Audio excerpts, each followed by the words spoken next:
बिस्मिल्लाहिर्रहमानिर्रहीम अस्सलाम वालेकुम। आज मैं आपके लिए एक ज़बरदस्त सा हेल्दी सा नाश्ता लेकर आई जो कि बहुत ही मज़ेदार है और 10 मिनट में रेडी हो जाता है। अगर आपको वीडियो पसंद आए तो लाइक करें, शेयर करें, अच्छा सा कमेंट कर दें और अगर आप चैनल पर नए तो प्लीज़ इसको सब्सक्राइब ज़रूर किया करें और बेल आइकन को ज़रूर प्रेस किया करें ताकि आने वाली न्यू वीडियो का नोटिफिकेशन आपको बआसानी मिल सके। नाश्ता बनाने के लिए मैंने ये बार्ले ओट्स लिए जो कि बहुत ही मज़ेदार होते हैं। ये तकरीबन मैंने 4 चमचे लिए हैं और इसके अंदर मैं शहद डालूँगी। कुछ हमने ड्राई फ्रूट्स लिए हैं और 1 गिलास मैंने लिया है दूध।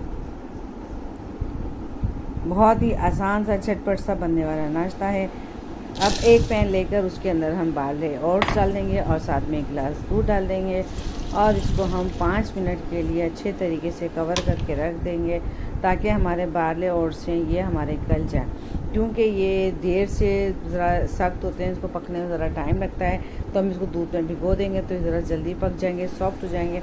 और अब हम इसको चढ़ा देंगे चूल्हे पे, आंच बिल्कुल हल्की रखेंगे ताकि हमारा दूध फ़ौरन ना जल जाए और हमारे ओट्स अच्छे तरीके से पक जाए।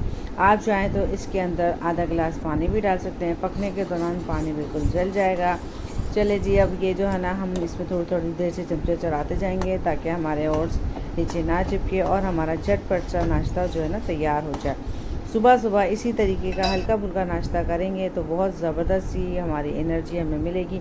ये हमारा तैयार हो गया है, मैंने चूल्हा बंद कर दिया है और फिर आप इसको या तो थोड़ा सा ठंडा कर लें या आपको गरम गरम खाने का शौक़ है तो आप गरम गरम ही अपने किसी बाउल में निकाल लें जिसमें आपको खाना है।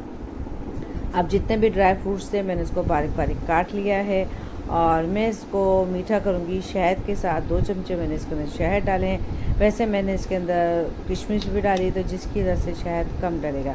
मज़ेदार सा यमी सा फ़ायदेमंद सा ब्रेकफास्ट मेरा रेडी हो गया है। मुझे यकीन है आपको ये आसान से नाश्ते की रेसिपी ज़रूर पसंद आई होगी जो कि सेहत के लिए बहुत ज़्यादा फ़ायदेमंद है और फाइबर से भरपूर है। अगर आपको रेसिपी पसंद आए तो लाइक करें, शेयर करें, अच्छा सा कमेंट कर दें और अगर आप मेरे चैनल पर नए तो प्लीज़ सब्सक्राइब ज़रूर करें और बेल आइकन को ज़रूर प्रेस किया करें ताकि आने वाली न्यू वीडियो का नोटिफिकेशन आपको बआसानी मिल सके। चले जी, अब मैं अपना नाश्ता नोश फरमाती हूँ, आप भी जाके बनाएँ।